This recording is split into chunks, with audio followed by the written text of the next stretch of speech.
So now that we know how basic routing works in Laravel, it's time to move on to using controllers. Let's create a new Laravel project, and it will be our controllers tutorial.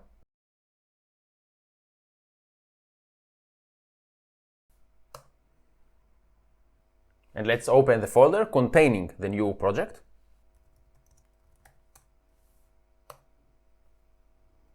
And the new project was created, and we can now serve it. And let's use our browser to see the new application served.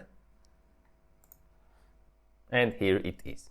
Let's start by simplifying the page that's returned from the root route. So for that, as you probably remember, we open the routes folder, and here we have web.php. And instead of returning this view, I'm simply going to return some simple HTML code.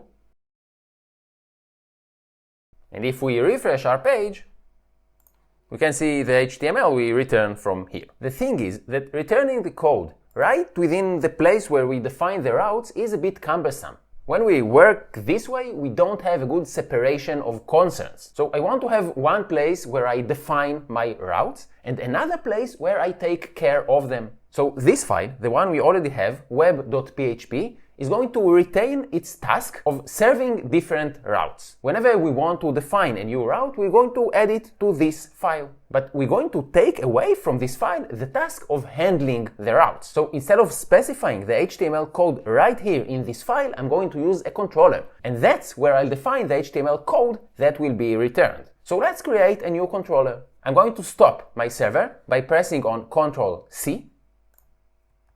And let's create our new controller. To do that, we run php artisan make controller. And then we need to specify the name for our new controller. Since the new controller we're about to create is going to take care of the root route or the home page of the website, I'm going to call it welcome controller. And take note that I used a capital letter as the first letter of the name of the controller, as this is the convention.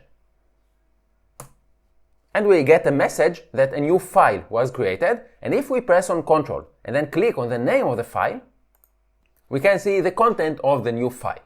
If we take a look at the tree of the project, we can see that it's inside the app folder, and then inside HTTP, controllers, and here it is, welcomecontroller.php.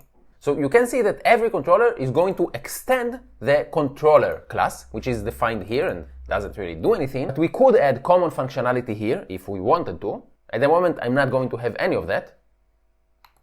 And this class is going to be our controller.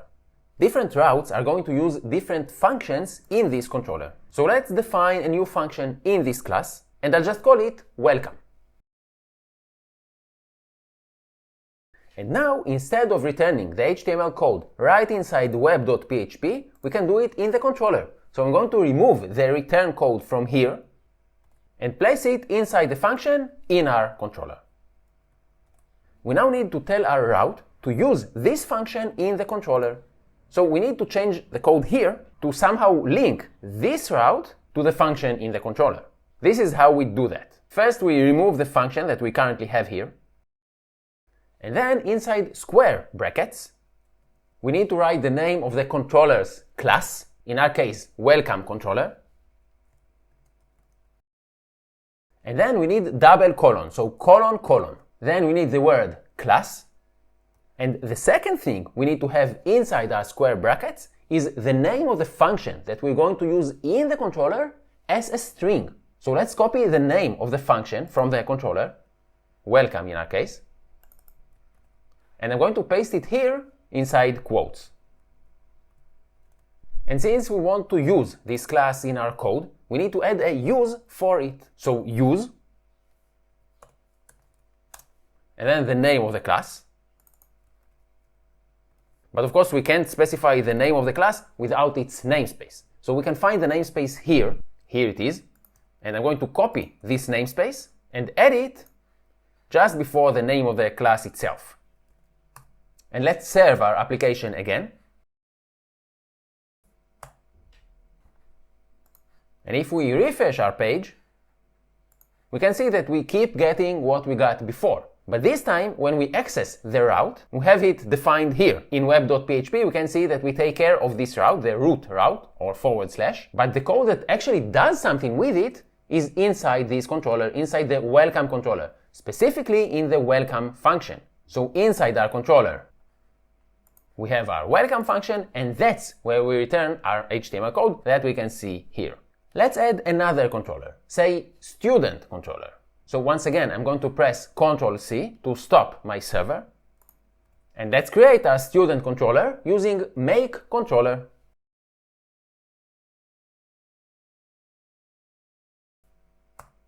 And we can see that the new file was created here. And if we press Ctrl and then click on the name of the file, we can see our new student controller here. So let's say that I want to add a new route to my website. Let's call it student. And this route needs to return a list of existing students. So let's get back to web.php. And let's add our new route. And once again, we're going to need square brackets. Now, the controller that's going to take care of this route is the student controller. So student controller and then ; class. And then we need to specify the function inside this controller that will take care of this route. We don't have this function yet, but we're going to call it list students. And now we need to create this function inside our student controller. And just as an example, it's going to return some HTML code representing a list. Let's add the use for the student controller. So here's the namespace.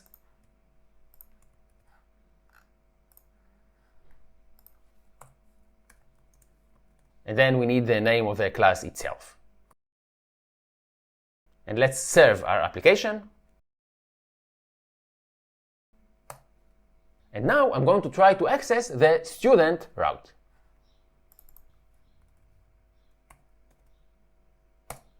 And here's the list of students.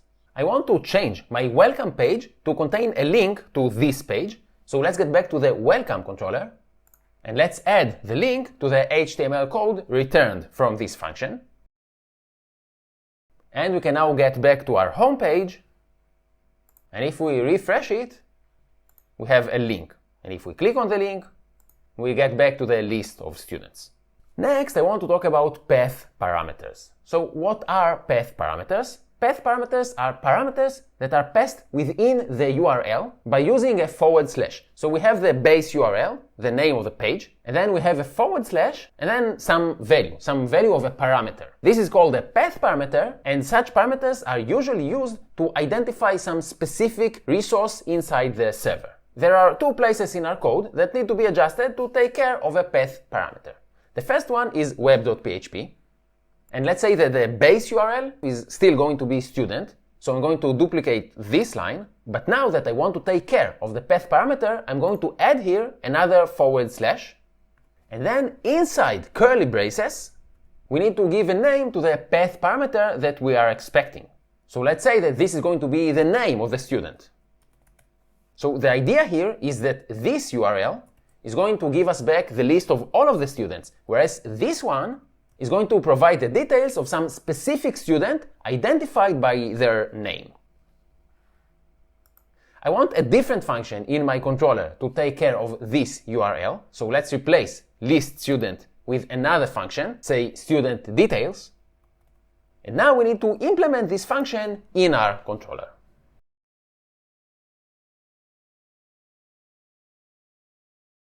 Now, since the URL expects a parameter called name, we need a function in the controller that's handling this path to expect this parameter as a parameter of the function itself. So in the URL, it's considered a path parameter, a parameter that's part of the URL. But in the controller, it's going to be a parameter of the function that's handling the route. So $name. And now we're going to be able to use the value of this parameter inside this function. So let's return some HTML code from this function. And notice that I made use of the value of the parameter. So we expect the value provided in the parameter as part of the URL to be displayed in the generated HTML page. So if we now try to access the URL student/John,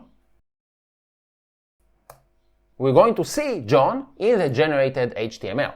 So once again, in web.php, we give a name to the path parameter, and then in the controller, we have to have such a parameter using the same name, and then we can use it in our function. Another useful thing is accessing the URL itself. So let's get back to our web.php file, and let's add a new route, and I'll simply call it show URL. Once again, square brackets, and then the name of the handling controller, say student controller, and then the name of the function inside this controller that's going to take care of this URL. Let's just call it show URL. And let's create such a function in our controller.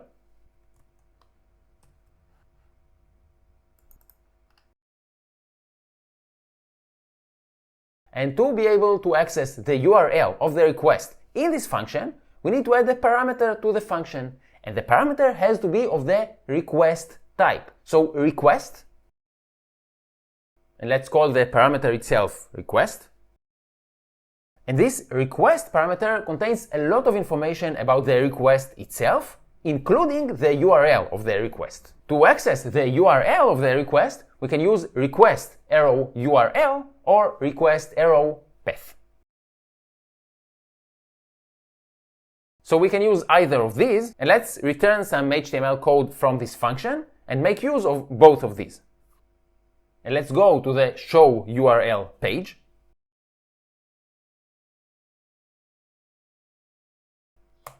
And we can see that URL shows the entire URL, whereas path shows the path within the server. Another thing I want to talk about is query parameters. Query parameters are somewhat similar to path parameters, but are not quite the same. While path parameters are integrated by a /, query parameters are also part of the URL, but they are provided as a list of key value pairs, and they are separated from the URL itself by a question mark. So we have the URL itself, and then a question mark, and then the list of query parameters. So let's get back to web.php, and let's add a new URL, and I'll just call it query params.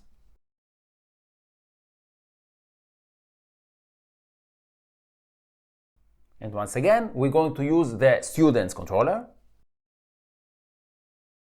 And as for the function, we will use a new function, and let's call it query params. We now need to define this function in our controller.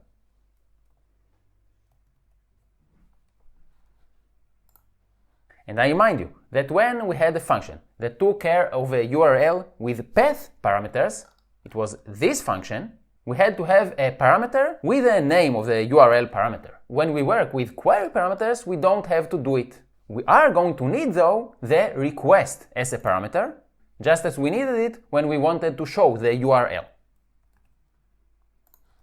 And let's return some HTML code.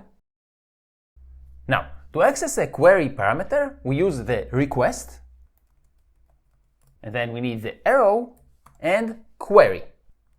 And as a parameter to query, we need to pass the name of the parameter or the key of this specific parameter. So I'm going to assume that the key of the parameter is going to be color. So as a parameter to the query function, we need to pass color. And if we have another query parameter with the key size, we can use the query function again, but this time pass size to it.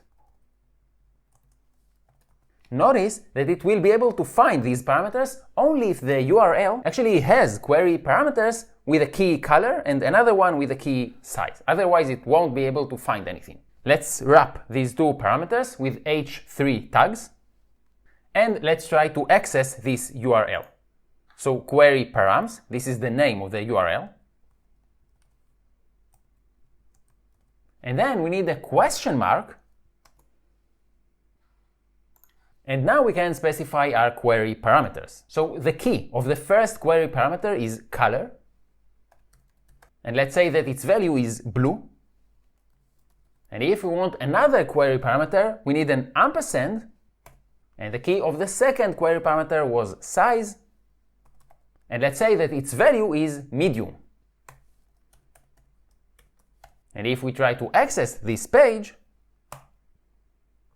we can see the values of both of our query parameters. So if we look at our controller again, we can see that we access the parameter whose key is color and show it, and then we access the parameter whose key is size and show it as well.